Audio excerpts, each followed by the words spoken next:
कि है दबंगों के दबंग आज दिल्ली निहार जंग अब पूरी दुनिया में बारों रे बोलबाला हो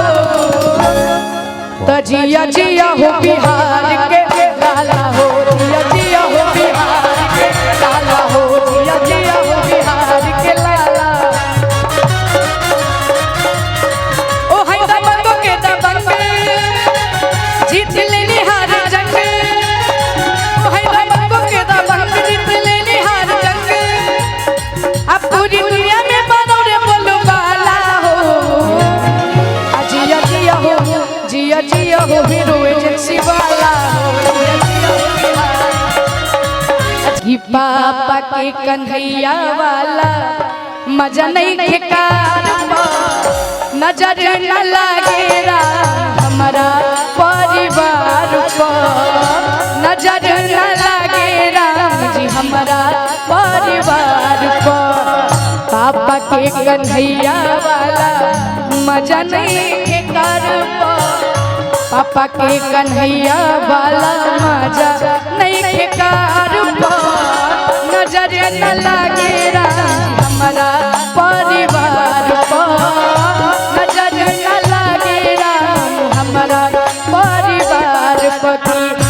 हर अंगना में हंसदा हो कि हर अंगना में हंसदा हो पड़े न कबहू मोबाइल के जरूरत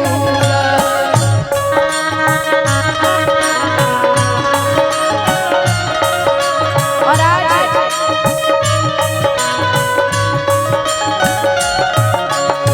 आज अपने घर पे हम लोग कार्यक्रम कराने और करने आए हैं क्यों क्यों क्यों मिथिलेश तिवारी जी संगे सबका परिवार मिथिलेश तिवारी जी संगे सबका परिवार नजर न लागेरा हमारा परिवार नजर न लागेरा हमारा परिवार पर और लास्ट में एक लाइन तुझको ना देखूं तो जी घबराता है तुझको ना देखूं तो जी घबराता है देख तुझको दिल को मेरे चैन आता है देख तुझको दिल को मेरे चैन आता है ये कैसा रिश्ता है कैसा नाता है ये कैसा रिश्ता है कैसा नाता है देख के तुझको दिल को मेरे चैन आता है देख के तुझको दिल को मेरे चैन आता है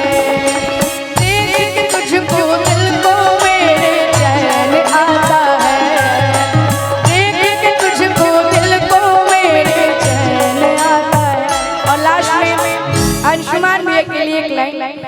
कि है दबंगों के दबंग आज दिल्ली निहार जंग अब पूरी दुनिया में बारों रे बोलबाला हो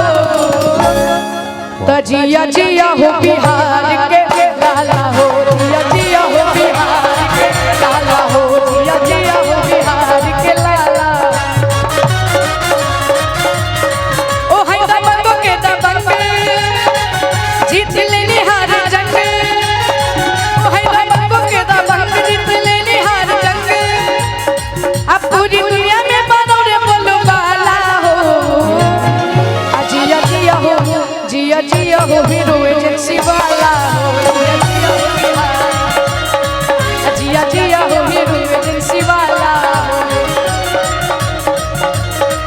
जिया जिया हो बिहार के लाला हो जिया जिया हो मिथिलेश के लाला हो जिया जिया हो हीरो एजेंसी वाला जिया जिया हो बिहार के लाला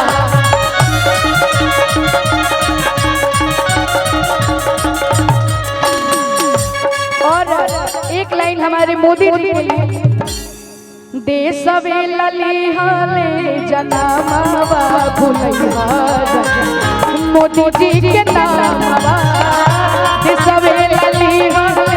जनमा भूलैया मोदी जी के नाम। क्यों क्यों क्यों कैसे घर अनाज मिलल मुफ्त में इलाज मिलल।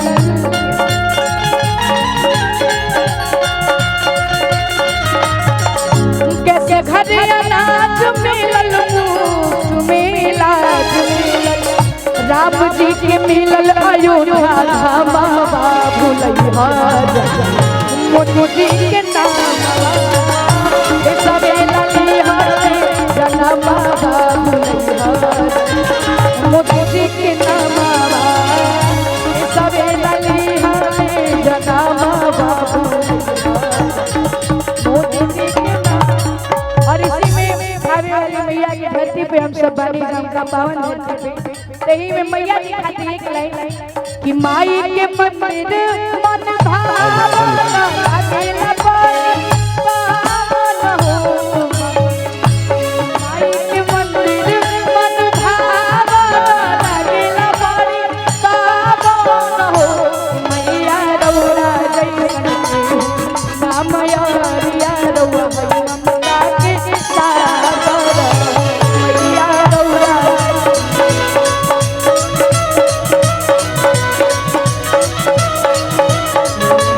मैया रौरा जैसन केहू नाम यारिया तू हौ ममता के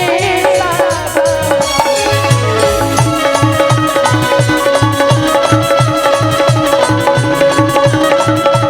और इस बार बैकुंठपुर से मिथिलेश तिवारी अंकल जी को लड़ाना है। और जैसे पिछली बार हम लोगों ने बक्सर में रहने किया था, मैं यहाँ से वादा करके जाता हूँ बैकुंठपुर में आकर उससे दुगना मेहनत और दुगना कार्यक्रम होगा मेरा यहाँ पे। मिथिलेश अंकल के लिए अरे साचा मन से मंगवा साचा हवे दरबार हो। मंगवा साचा हवे दरबार। और जी कवनो सेवकन के होला लायका।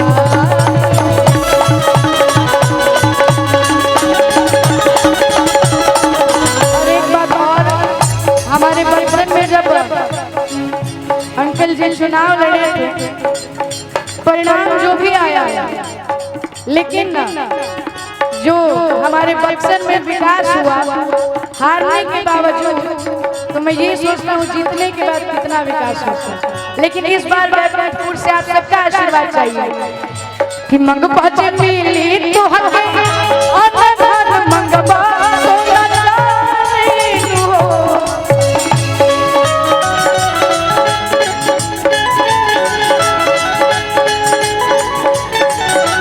मैया रौरा जैसन केहू नाम यारिया तू हौ ममता के सागर। मैया रौरा जैसन केहू नाम यारिया तू हौ ममता के सागर। मैया रौरा जैसन केहू नाम यारिया तू हौ ममता के सागर। Hello hello hello hello. आपने पिताजी के लिए गीत सुनाया, मोदी जी के लिए सुनाया, लेकिन आपके कैसेट का एक गीत है जो मां को समर्पित कर ये गीत